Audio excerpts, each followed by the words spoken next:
नमस्कार साथियों, मैं अनीता श्रीवास्तव आपका हार्दिक अभिनंदन करती हूँ। श्रीमद् वाल्मीकि रामायण में आज का प्रसंग है श्री राम का लक्ष्मण को समझाते हुए अपने वनवास में दैव को ही कारण बताना और अभिषेक की सामग्री को हटा लेने का आदेश देना। सुमित्रा कुमार लक्ष्मण मानसिक व्यथा से बहुत दुखी थे। उनके मन में विशेष अमर्ष भरा हुआ था। वे रोष से भरे हुए गजराज की भांति क्रोध से आंखें फाड़ फाड़ कर देख रहे थे। अपने मन को वश में रखने वाले श्री राम धैर्यपूर्वक चित्त को निर्विकार रूप से काबू में रखते हुए अपने हितैषी सुहृद प्रिय भाई लक्ष्मण के पास जाकर इस प्रकार बोले। लक्ष्मण, केवल धैर्य का आश्रय लेकर अपने मन के क्रोध और शोक को दूर करो।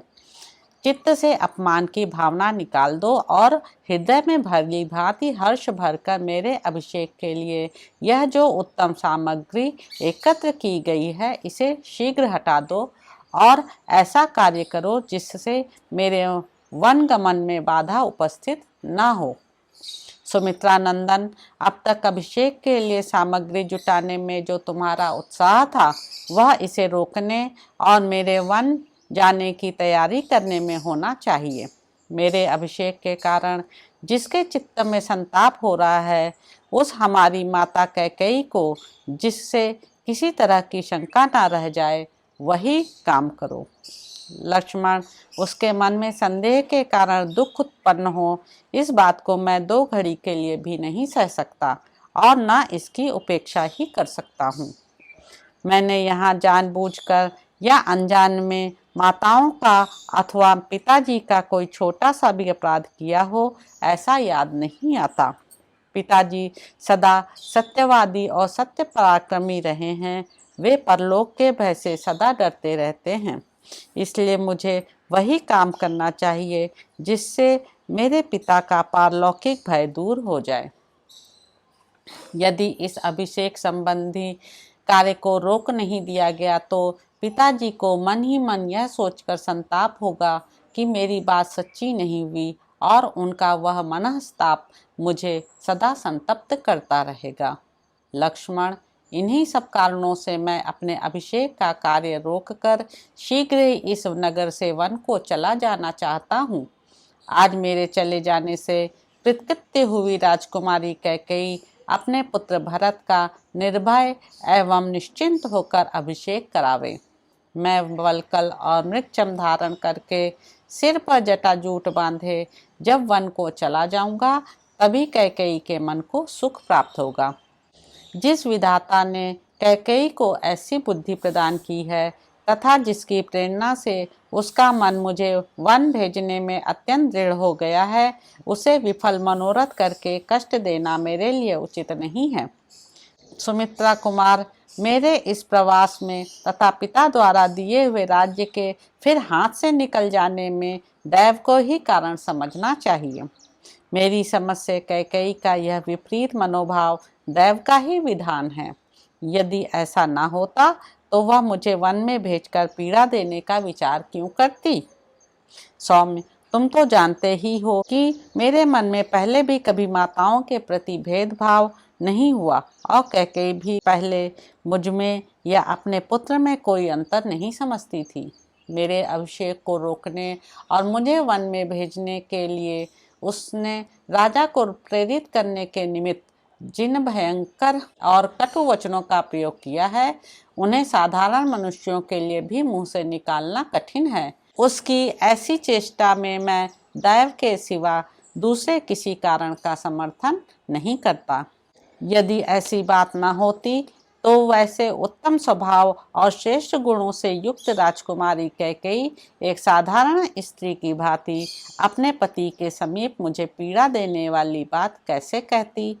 मुझे कष्ट देने के लिए राम को वन में भेजने का प्रस्ताव कैसे उपस्थित करती। जिसके विषय में कभी कुछ सोचा ना गया हो वही दैव का विधान है। प्राणियों में अथवा उसके अधिष्ठाता देवताओं में भी कोई ऐसा नहीं है जो उस दैव के विधान को मेट सके। अतः निश्चय ही उसी की प्रेरणा से मुझ में और कैकेयी में यह भारी उलटफेर हुआ है। सुमित्रा नंदन, कर्मों के सुख दुखादि रूप फल प्राप्त होने पर ही जिसका ज्ञान प्राप्त होता है, कर्म फल से अन्यत्र कहीं भी जिसका पता नहीं चलता, उस दैव के साथ कौन पुरुष युद्ध कर सकता है। सुख दुख, भय, क्रोध, लाभ, हानि, उत्पत्ति और विनाश तथा इस प्रकार के और भी जितने परिणाम प्राप्त होते हैं, जिनका कोई कारण समझ में नहीं आता, वे सब दैव के ही कर्म हैं। उग्र तपस्वी ऋषि भी दैव से प्रेरित होकर अपने तीव्र नियमों को छोड़ बैठते और काम क्रोध के द्वारा विवश हो मर्यादा से भ्रष्ट हो जाते हैं। जो बात बिना सोचे विचारे अकस्मात सिर पर आ पड़ती है और प्रयत्नों द्वारा आरंभ किए हुए कार्य को रोककर एक नया ही कांड उपस्थित कर देती है, अवश्य वह दैव का ही विधान है। इस तात्विक बुद्धि के द्वारा स्वयं ही मन को स्थिर कर लेने के कारण मुझे अपने अभिषेक में विघ्न पड़ जाने पर भी दुख या संताप नहीं हो रहा है। इसी प्रकार तुम भी मेरे विचार का अनुसरण करके संताप शून्य हो राज्याभिषेक के इस आयोजन को शीघ्र बंद करा दो। लक्ष्मण, राज्याभिषेक के लिए संजो कर रखे गए इन्हीं सब कलशों द्वारा मेरा तापस व्रत के संकल्प के लिए आवश्यक स्नान होगा, अथवा राज्याभिषेक संबंधी मंगल द्रव्य में इस कलश जल की मुझे क्या आवश्यकता है। स्वयं मेरे द्वारा अपने हाथ से निकाला हुआ जल ही मेरे व्रतादेश का साधक होगा। लक्ष्मण, लक्ष्मी के इस उलटफेर के विषय में तुम कोई चिंता न करो। मेरे लिए राज्य या वनवास दोनों समान हैं, बल्कि विशेष विचार करने पर वनवास ही महान अभ्युदयकारी प्रतीत होता है। लक्ष्मण, मेरे राज्याभिषेक में जो विघ्न आया है, इसमें मेरी सबसे छोटी माता कारण है, ऐसी शंका नहीं करनी चाहिए, क्योंकि वह दैव के अधीन थी। इसी प्रकार पिताजी भी किसी तरह इसमें कारण नहीं हैं। तुम तो दैव और उसके अद्भुत प्रभाव को जानते ही हो, वही कारण है। तो इस प्रकार साथियों, अयोध्या कांड में निहित 22वां सर्ग यहाँ पर समाप्त होता है। यदि मुझसे कि उच्चारण अथवा किसी भांति की कुछ त्रुटि हो गई हो तो क्षमा प्रार्थी हूँ। मेरे इस चैनल को लाइक करें, शेयर करें, सब्सक्राइब करें। धन्यवाद साथियों।